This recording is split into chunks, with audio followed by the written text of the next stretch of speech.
The central location of Paris was established by Louis VI, who consolidated royal power on the Ile-de-France, which is what is today basically the department or the geographical unit that includes Paris.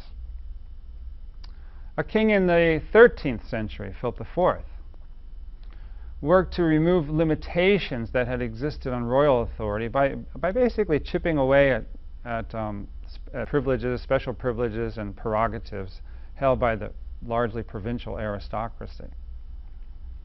He got into conflict with the Pope because he tried to tax the clergy, the lands of the clergy. Now, although the term sovereign was not yet used, this tension over taxation basically illustrates that the French monarch was moving to acquire sovereignty or sovereign authority, a sovereignty that had long been held by the Pope. Philip IV also convened a body that would later play a key role in the French Revolution, the so-called Estates General, a representative body that included members from the three estates of the nobility, the clergy, and the commoners. Now, that Philip would and could conceive such a body really indicates that a relatively coherent French identity was being established at a pretty early point, relatively speaking. For a period, the Estates General actually acquired considerable power before it was eventually overtaken by the monarchy. Another contributor to the solidification of French identity was war. France as a whole was never really secure militarily. The province that is today called Normandy, for example, of which William the Conqueror had been the duke, was originally established as a foothold by Vikings invading from the north. There was also constant tension with the English, including the so-called 100 Years' War in the 1300s and 1400s. This war was fought largely on French soil, which the French eventually won. It was in this war, by the way, that Joan of Arc played a key role, helping through her presence and intervention to turn the momentum in France's favor, one of the reasons why she's honored. And finally, there was regular conflict with the Germanic states to the east, as well as with Spain to the south.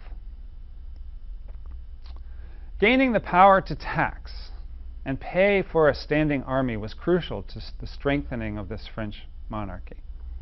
In the 15th century, for example, Louis XI acquired the power to tax without the prior consent of those taxed, without having to get the support of those estates. The social structure was still dominated by the landed aristocracy, and land remained the principal source of wealth. However, over time, the government's public works and military orders stimulated economic growth and raised wholesale merchants, bankers, and even tax collectors to more prominent positions in society. Also, internal wars over religion contributed to strengthening a state apparatus. Religious differences established a source of conflict, and this is important, that didn't map wholly onto differences of blood or land ownership. For example, a distinctive French form of Protestantism called Calvinism won followers among some of the lower nobility, as well as of others of lower rank across the country. The concept and the practice of political parties emerged around religious preferences. The tension between Catholicism and Protestantism was brought to a head by accession to the crown of the leader of the Protestant party, or the Huguenots, Henry IV. Henry IV, struggling to gain the support of French Catholics, publicly converted to Catholicism and then issued the so-called Edict of Nantes, which granted religious freedom to Protestants for the first time.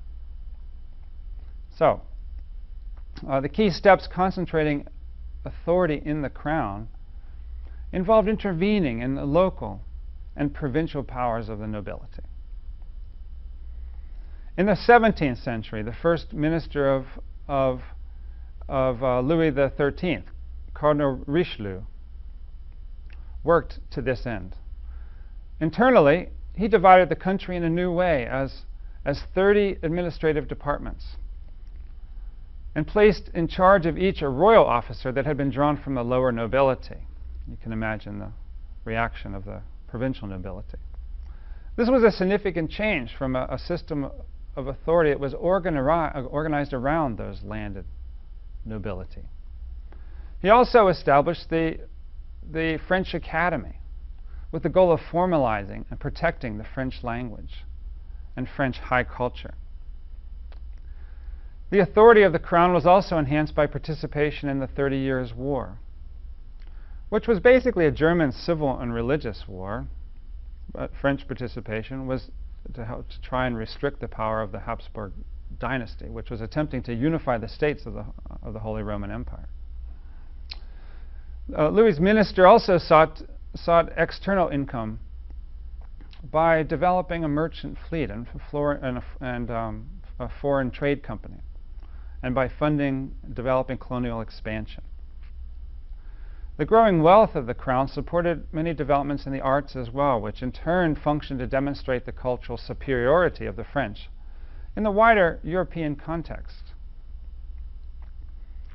During the 16th, 17th, and even the 18th centuries, French subsidies, state subsidies for high culture, were really comparable to those of the papacy in Rome,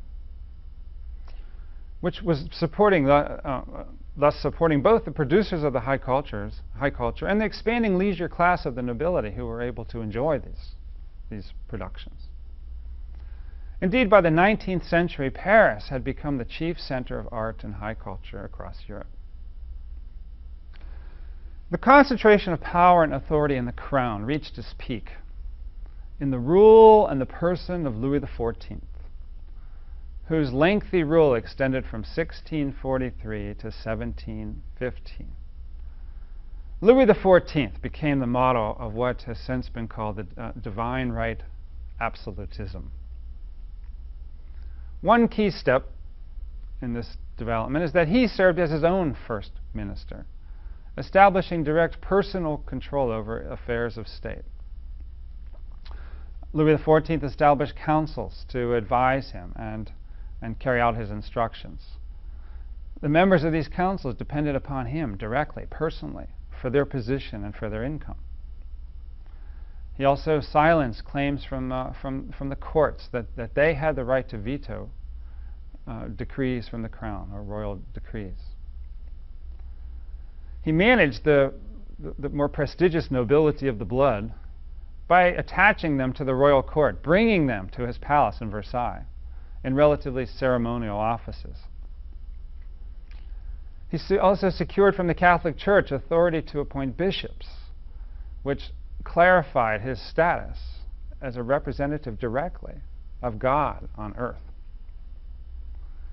He expanded the royal practice of providing patronage to the arts, again to demonstrate French cultural superiority.